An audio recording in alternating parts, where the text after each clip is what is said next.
માતા પિતા માટે ચેતવણી રૂપ કિસ્સો સામે આવ્યો છે। રાજ્યના રાજકોટના જામનગર રોડ પર આવેલા એપાર્ટમેન્ટમાં સ્વિમિંગ પુલ આવેલું છે, જ્યાં બાળક રમતા રમતા સ્વિમિંગ પુલ પાસે પહોંચ્યું હતું અને અચાનક 3 વર્ષનું બાળક સ્વિમિંગ પુલમાં પડી ગયું હતું।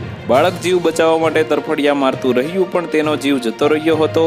મળતા અહેવાલો પ્રમાણે એપાર્ટમેન્ટની ચોકીદાર કરતા નેપાળી પરિવારના આ બાળકનું મોત થયું હતું। આ સમગ્ર ઘટનાના સીસીટીવી ફૂટેજો સામે આવ્યા છે। વહાલ સોયા બાળકનું અકાળે મોત નિપજતા નેપાળી પરિવારમાં આક્રંદનો માહોલ છવાયો છે।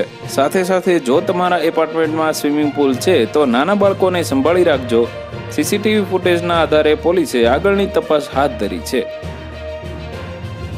તો વધુ માહિતી મેળવવા માટે ચેનલ સાથે જોડાયેલા રહો। વિડીયો પસંદ આવે તો લાઈક કરી દેજો। ચેનલમાં નવા છો તો સબસ્ક્રાઇબ કરી દેજો।